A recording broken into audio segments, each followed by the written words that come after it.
Chapter 51. Boons given to Kashi and Shiva. Om Shri Ganeshaya Namaha. Yajnavalkya Muni said, O Muni, thereafter Shambhu was worried. All the devas were defeated by the powers of penance of the wise Devodasa. Shambhu thought, this king is extremely loyal to his dharma. He has gained immense prowess because of his penance. To dethrone him seems impossible. Now, what will be the future? When will I regain my city of Kashi? My heart aches from the grief of separation. Death is inevitable. Maheshwara ruled in this manner. The grief of separation rendered Shiva to become emaciated. Yet Shiva continued grieving. Devas, Rishis and Munis affectionately tried to pacify him. They said, O Maheshwara, you are capable. Do not worry unnecessarily. With your blessings, we will go to the city of Kashi. We will entice the subjects with a variety of siddhis and induce them to commit sins. We will ensure that the onus of these sins fall on Devadasa. On Sadashiva, you can then regain control over Kashi. Saying thus, the Devas went to the city of Kashi. They assumed various forms and entered the city of Kashi and tried to bewitch the virtuous subjects. By exhibiting their powers, they lured the people of Kashi. But all the subjects were virtuous, hence they did not fall prey to the miracles performed by the Devas. After toiling for a whole year, the Devas returned defeated. Sadashiva then sent the Bhairavas. Despite a variety of endeavors, they were unsuccessful. Finally, Aditya, Vasu, Rishis, Maharshis, Yoginis and all the Ganas returned unsuccessful. Thereafter Shankara sent Brahmadeva to Kashi with several instructions. Devodasa conducted 10 Ashwamedha Yagnas and pacified Brahmadeva. Dashashwamedha Ghata is situated in Kashi even today. When he had exhausted all his means, Shankara meditated and worshipped at the feet of Vignaraja. Shiva prayed to him, O Ganadyaksha, I am deeply troubled. Please rid me of these obstacles. I am subservient to you.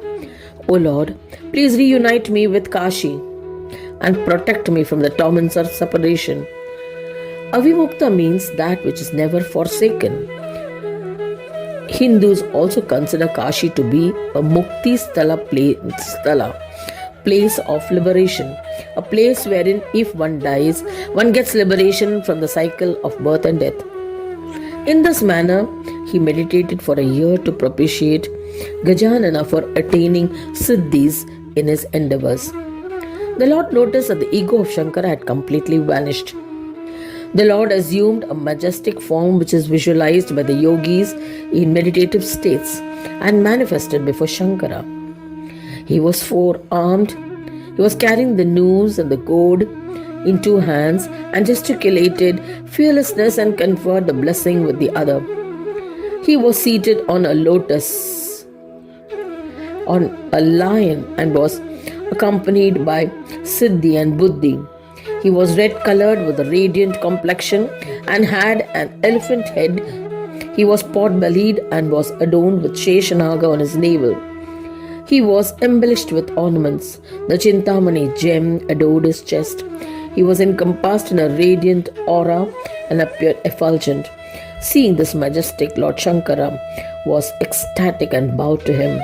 Then he performed his puja as appropriate with the Gana of Ganadyaksha, Lord of the Devas, Vakratunda. Shiva extolled, to Vakratunda who bestows all siddhis on his devotees, I bow to you. My salutations to the Lord who is formless, and to the one who assumes a form, to the one who exists within all as a form of knowledge, to the one who is the benefactor of all, I bow to you. My salutations to Ganapati and Ganesha, I bow to you. To the one who creates the world in the form of Brahma, I bow to you. To the one who preserves the world in the form of Vishnu, I bow to you. To the one who destroys in the form of Hara, I bow to you.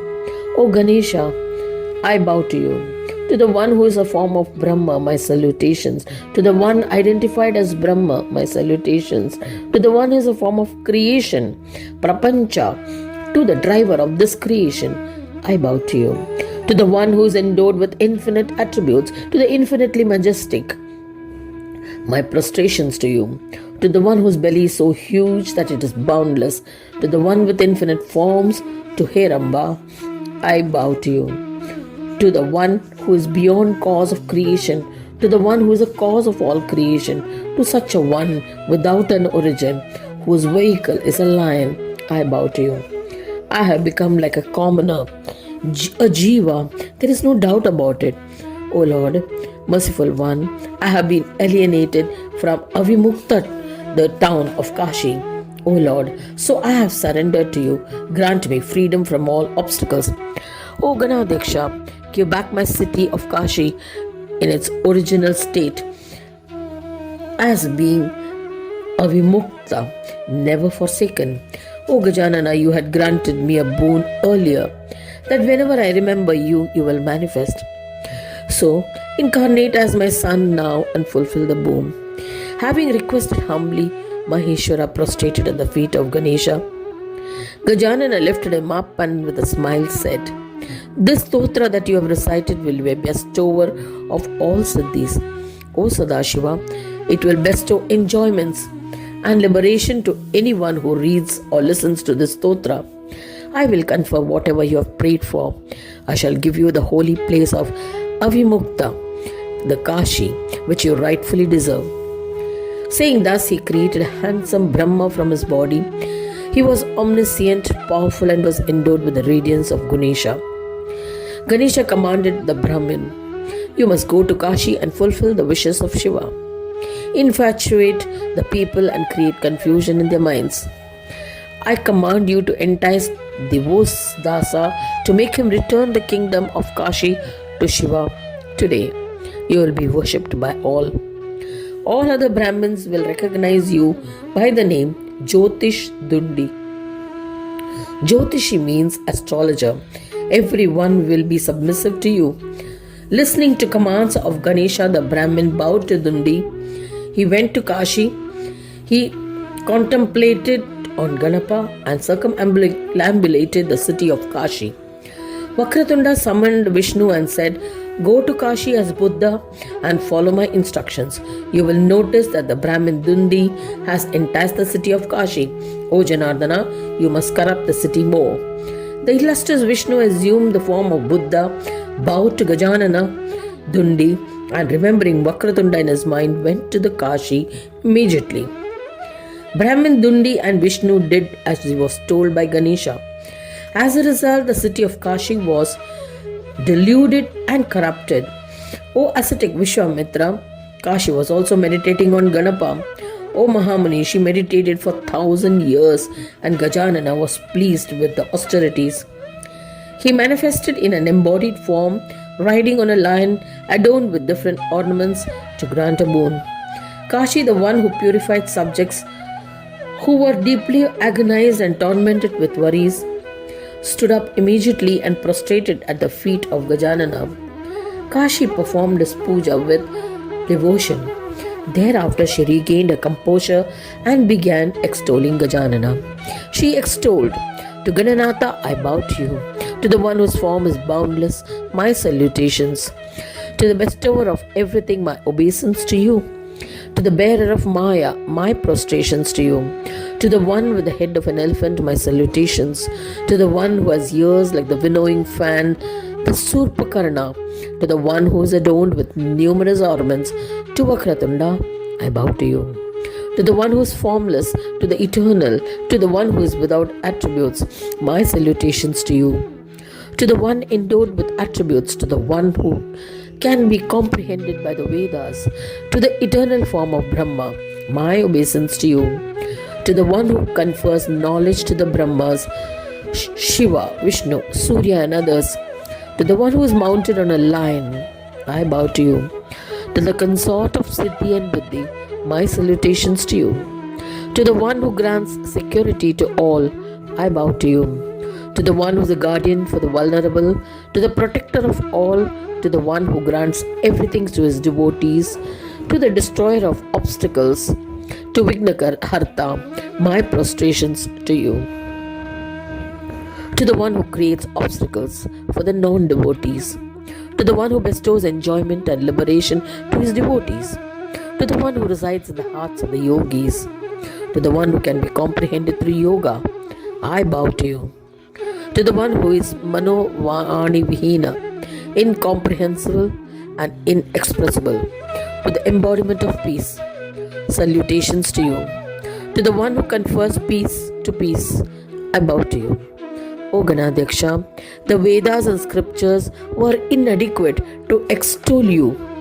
How can I guess you adequately? Hence, I merely bow to you. Protect me, your servant, who is aggrieved by separation. My name, Avimukta, is worthless due to separation from Shiva. Avimukta means never forsaken by Shiva. O Deva, I have been alienated from Shiva. Destiny is incredible. Hence, I seek refuge in you. Grant me the darshan of Shankara. Pleading thus, she fell at the feet of Ganadisha. Lifting her up, Ganesha replied gently, Do not grieve, O Kalyani. I shall unite you with Shankara. Your name, Avimukta, will thus be justified. O elegant one, anyone who reads the stotra composed by you with devotion, or who listens to it, will be redeemed of separation from his beloved. I am all-pervading and shall bestow all that is desired. This stotra will bestow a union with Brahma. Saying this, Gananatha disappeared. The city of Kashi meditated on him and waited optimistically. Thus ends the chapter 51st, titled Boons Granted to Kashi and Shiva, in the first khanda of the Puran Upanishad, Srimad Mudgal Puran, describing the legends of Vakradunda, dedicated to Sri Gajanana. End of chapter 51.